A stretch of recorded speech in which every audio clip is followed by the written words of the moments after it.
The Institute of Internal Auditors presents All Things Internal Audit Tech. Deepfakes are changing how fraud happens, and even what organizations can trust as real evidence. In this episode, Andrew Guasp sits down with Corey Chadderton to break down how AI-generated media is being used to impersonate leadership, slip past controls, and exploit trust. They also discuss why these tools are now so easy to access, and what internal auditors need to do to strengthen governance, training, and response as these risks grow heading into 2026. What are deepfakes, and why should auditors be paying attention to them now? All right, well, let me begin by saying thank you, Andrew, for the opportunity for us to be here today and to have this conversation.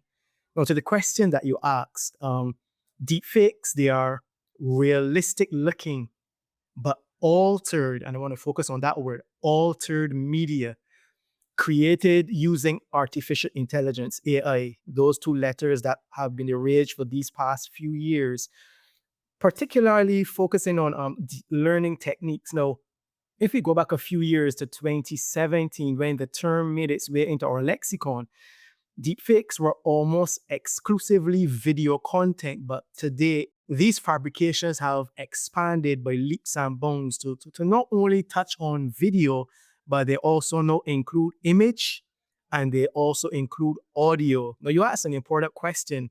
Why should auditors be paying attention to them? But I think that the thing for should has long gone, and auditors must pay attention to this technology, if for no other reason than for the significant threats that they pose to our organizations, to the integrity and to the reputational risk that they bring.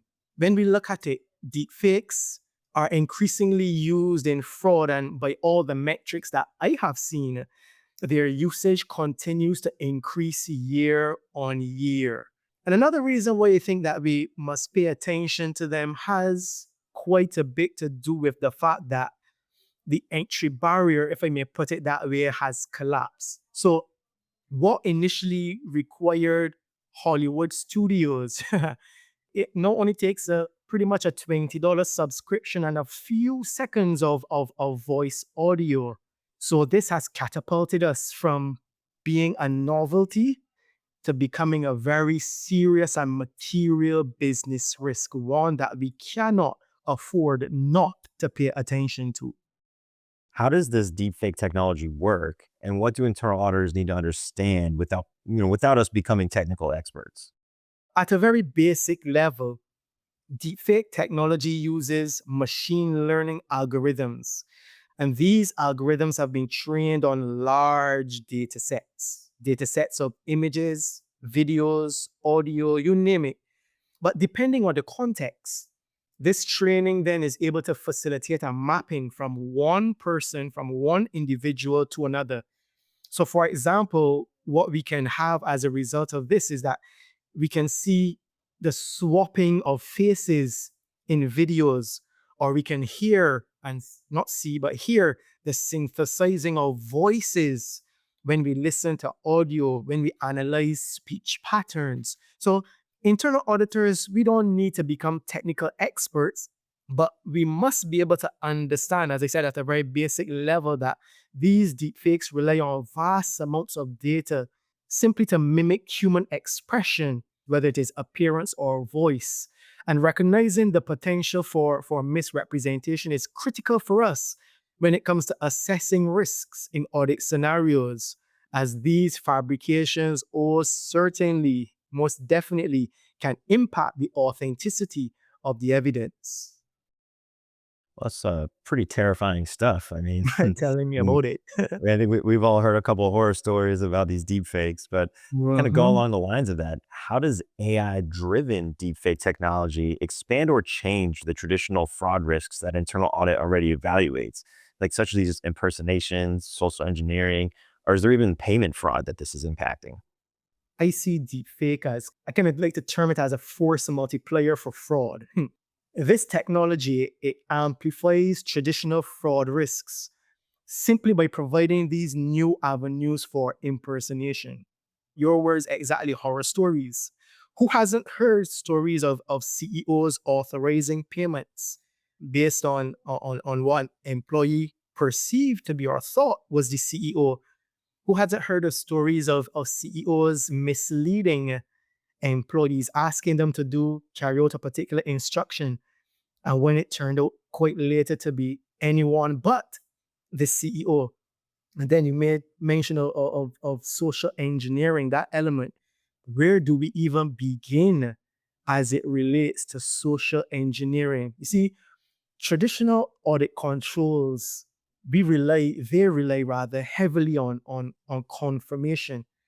Now, if I call a vendor to confirm a bank account change and a deepfake answers, the control has failed.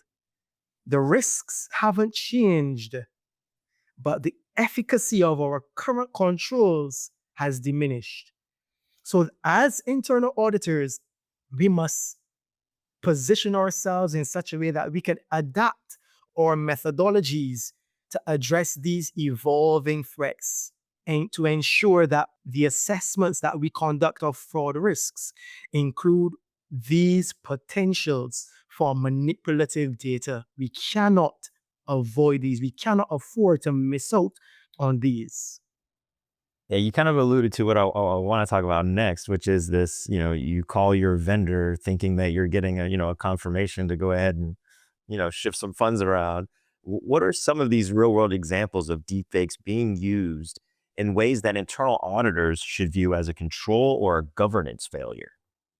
I think by now, most of us, if not all of us, should have heard somewhere along the line, the impersonation of the CEO. There was that one coming out of Hong Kong where a call was received, and because of the urgency that came along with the call, it led to a transaction, $25 million being transferred.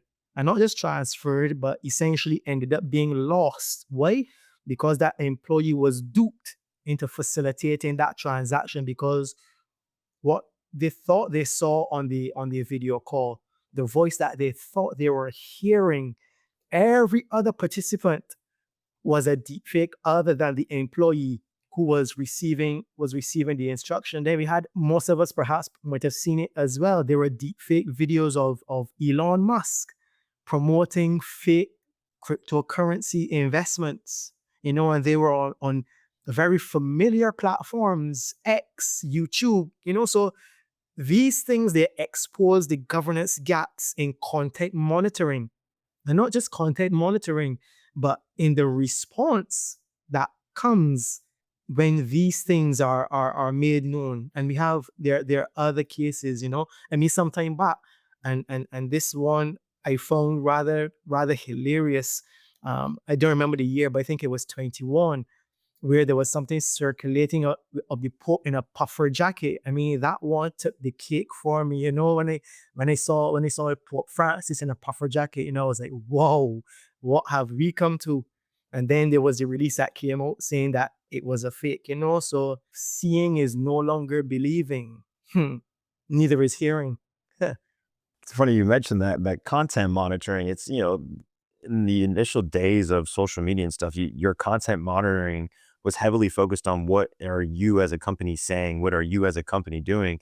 I think now we're having this big change where it's not only what are you doing, but then what are people trying to do on your behalf.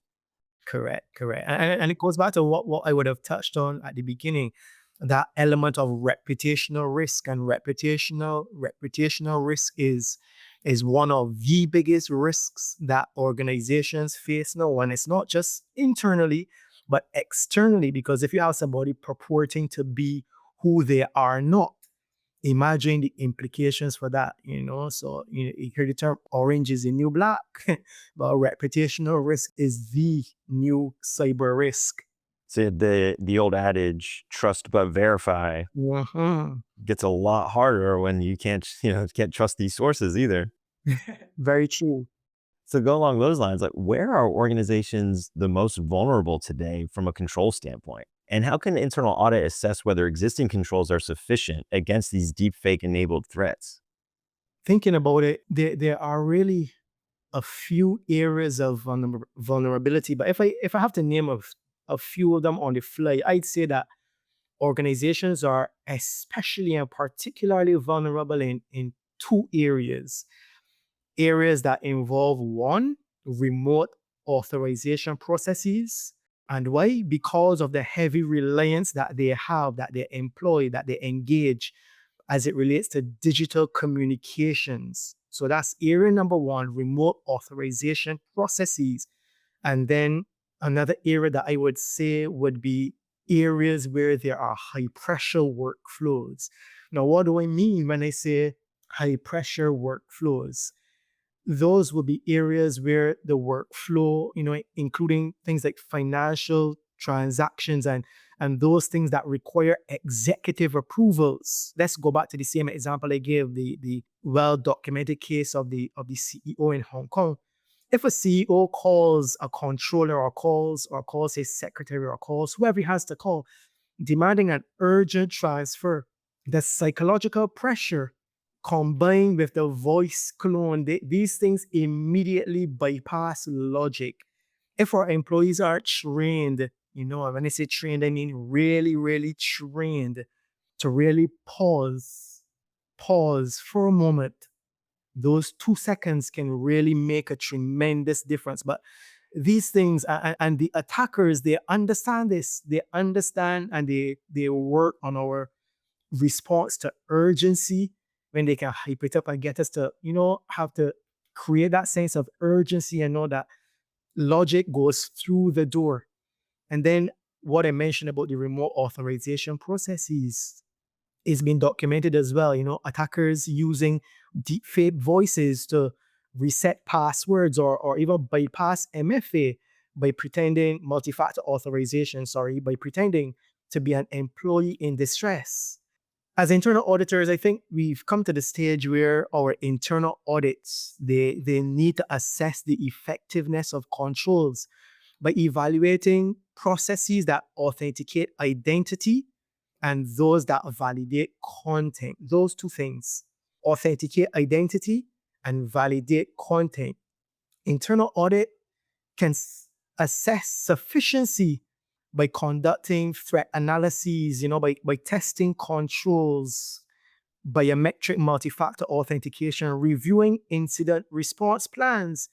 And I would even go as far as saying that internal audit should even, to the greatest degree possible, even simulate deepfake attacks. What better way are we able to identify gaps in our detection and verification protocols?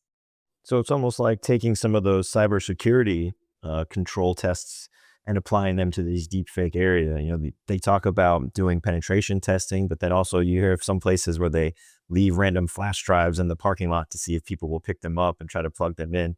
So it's almost applying some of these old testing techniques and tips to this new area. Correct. Looking back at what you said, these are tried and true methods.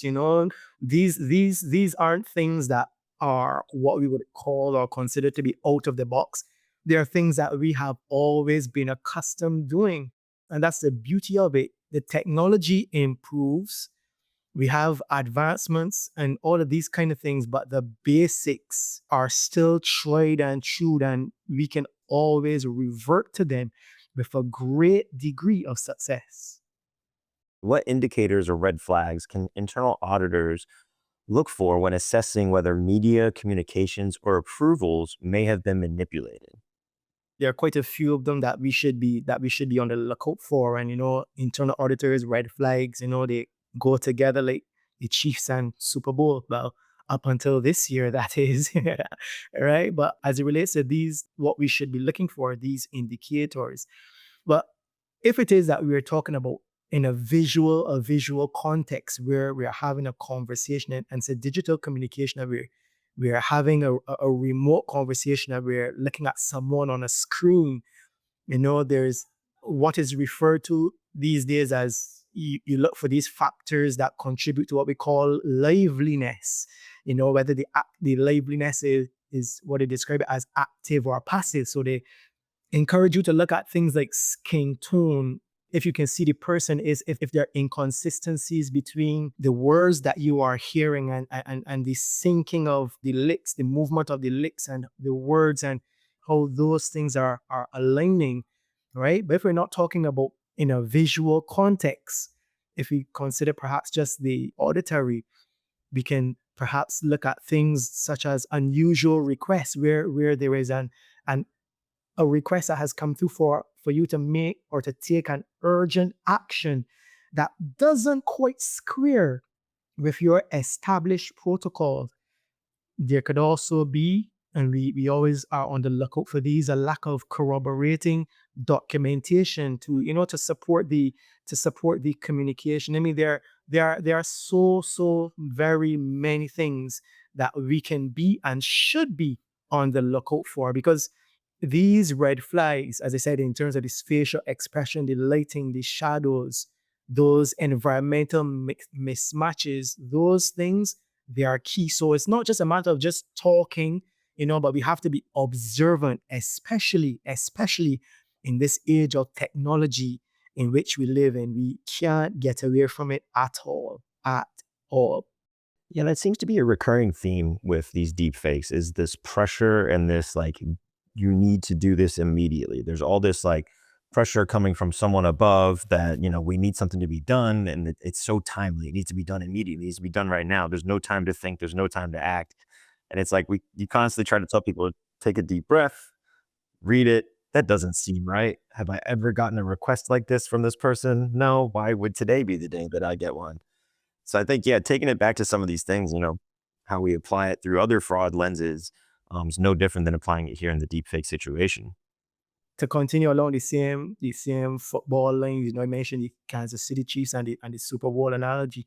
I think fraudsters, they have their own playbook as well. Huh? The sooner we recognize that there are certain things that they play on, creating scenarios of urgency where the pressure is so great that you don't have time to reach out to anyone. You have to address this thing now. They play on these things. They work on these mental and emotional heuristics. And they really do a very good job when it comes to these things. And again, why are they so successful? Because I don't think that our organizations give the amount of respect to training in these particular areas that is really necessary and appropriate for the threats that we face today. So to my mind, and that's just my opinion, to my mind, that is one of the reasons why these things will continue to grow and they will continue to proliferate, because the training as it relates to teaching our employees to value the power of the pause. Yes, you hear what you are hearing, but just stop for a minute. Take a deep breath. Listen to what they're saying. How does it square with what we have been doing? And a couple other things that I somehow think that we will touch on as we continue in our conversation. I really like the way you put that, the power of the pause. Like, just take a Mhm. step, reevaluate what's going on, what's being presented to you before you act. And a lot of times we act quickly, it, can spell for disaster. How effective are current deepfake detection tools, and how should internal audit evaluate management's reliance on AI-based detection tools, including their limitations? That is a gem of a question, Andrew.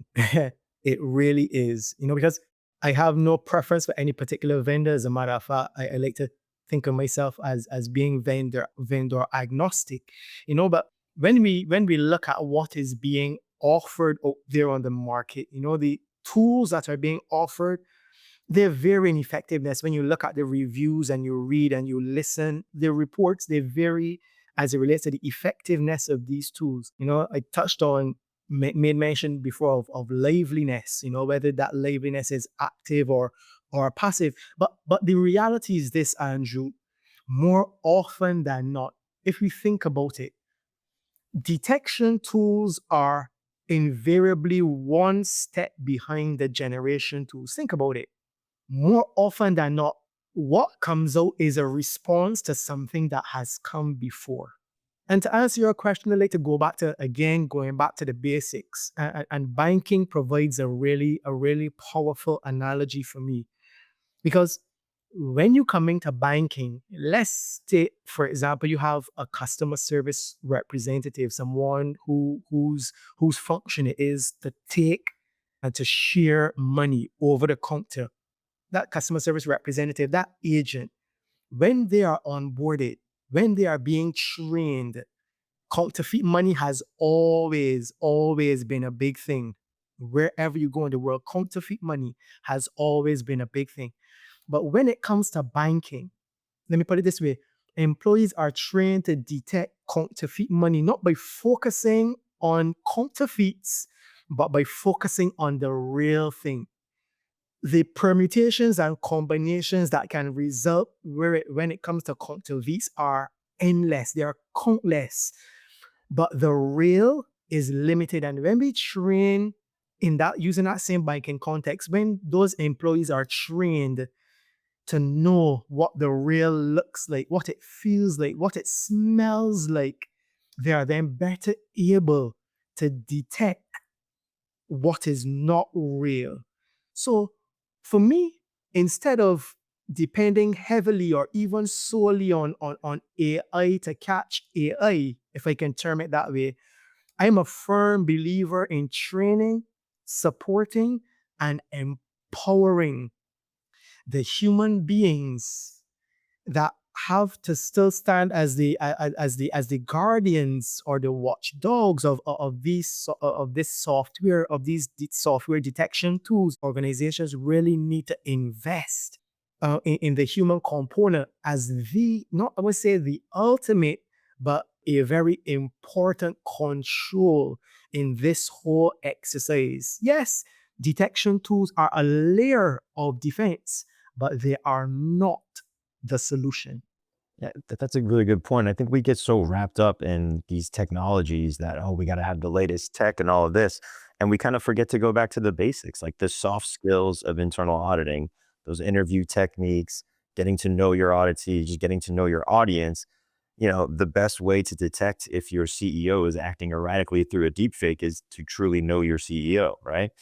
If you're, or in the sense your CFO, if your CFO is never talked to you about going and buying a bunch of gift cards online and sending them to them, why would that be the normal course of business if you truly knew your CFO? Absolutely. And even to expand it even beyond auditing, I mean, we are internal auditors, but if we can have the employees in our organizations to employ an internal auditing mindset, I think that would go a significant ways in terms of empowering them as well. Help our employees, the non-auditors, to develop professional skepticism. I see you, I hear you, but this is what you're saying to me, but I think we've come to the stage where we don't see it as necessarily or take it personal when persons ask us questions, to verify. Verification is very, very important, especially when we're talking about what we are discussing here this afternoon, deepfake technology.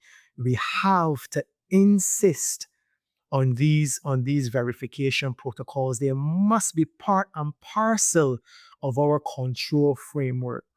Yes, this is what you say to me, but So going along those lines, what role should internal audit play in helping management design or strengthen policies, training, and incident response plans related to deepfakes?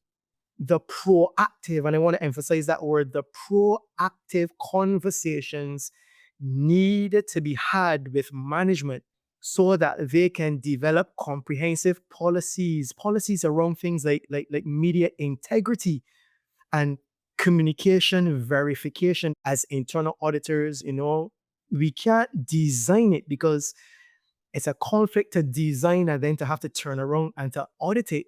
So while we may not necessarily be involved in the design, that there is an advisory role that internal audit plays. And if we want to talk about being value, and I don't know about your experience, but mine has been, as I have met no shortage of internal auditors who love to tout the value added concept. Internal audit will add value to our organizations. But if we really, really want to have and to add value to our organizations and to add meaningful value, should I add, to our organizations, then our response, to my mind, it can't be a responsive one. It has to be proactive. So as internal audit, we have to have those conversations. As I said, help them not to say this is what you must do, but have you considered incorporating X, Y, and Z when it comes to building out your policies around media integrity, your policies around communication verification, because these things can assist, internal audit rather, can assist in designing training programs that raise awareness, again, going back to the basics, raise awareness about deepfakes and outlining protocols for responding when we believe that these kind of things have happened in our organizations. And I think that by facilitating these mock incident responses, internal audit can really, really help ensure that staff are equipped to identify, and having identified, then to take the next step now and to escalate these concerns when they should arise. So summarily then, internal audit, we should act as I said, as advisors. That's a crucial word in this context, by conducting risk assessments to help to identify deepfake vulnerabilities, recommend policies. As I said, the main mention of those two, what were they? Media integrity, communication, verification. We help our organizations to refine our incidents response plans. And I think we've come to the stage now where any incident response plan that does not incorporate an AI detection element or an AI detection integration is outdated. It needs to be revisited and it needs to be revised at the earliest opportunity, because AI is in everything. Everything. So, as these deepfake technologies and AI more broadly continue to evolve, how can internal audit stay ahead through risk assessments, audit planning, and ongoing assurance?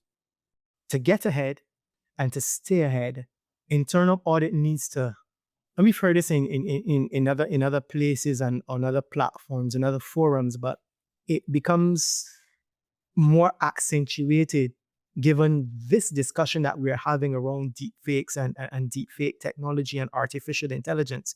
But internal auditors, we need to adopt a forward-thinking approach.